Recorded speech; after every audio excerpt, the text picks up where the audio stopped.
Qarabağ qartalı vətəni gedib, düşmənin üstünə qorxmadan getdi. Sən vətən yolunda, xalqın yolunda, o şirin canından, qanından keçdi. Sən vətən yolunda, xalqın yolunda, o şirin canından, qanından keçdi. Seninle bu xalqın qürur duyurlar, bizim fəxrimizsən, igidsən Əli. Allah'ın seçdiyi mələk indi, cənnətdə yaşayan şəhidsən Əli. Seninle bu xalqın qürur duyurlar, bizim fəxrimizsən, igidsən Əli. Allah'ın seçdiyi mələk indi, cənnətdə yaşayan şəhidsən Əli.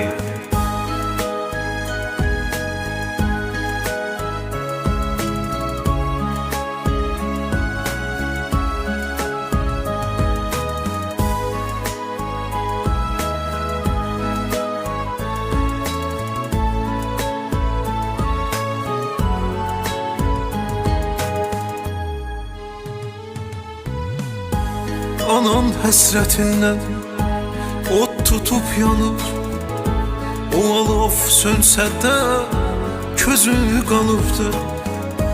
Deyir ki balamdan doymadım Allah, sən gedən yollarda gözü qalıbdır.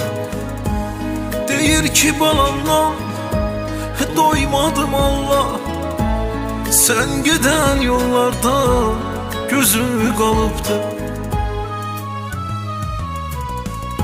Seninle bu xalqın qürur duyurlar, bizim fəxrimizsən, igidsən Əli. Allah'ın seçdiyi mələk indi, cənnətdə yaşayan şəhidsən Əli. Seninle bu xalqın qürur duyurlar, bizim fəxrimizsən, igidsən Əli.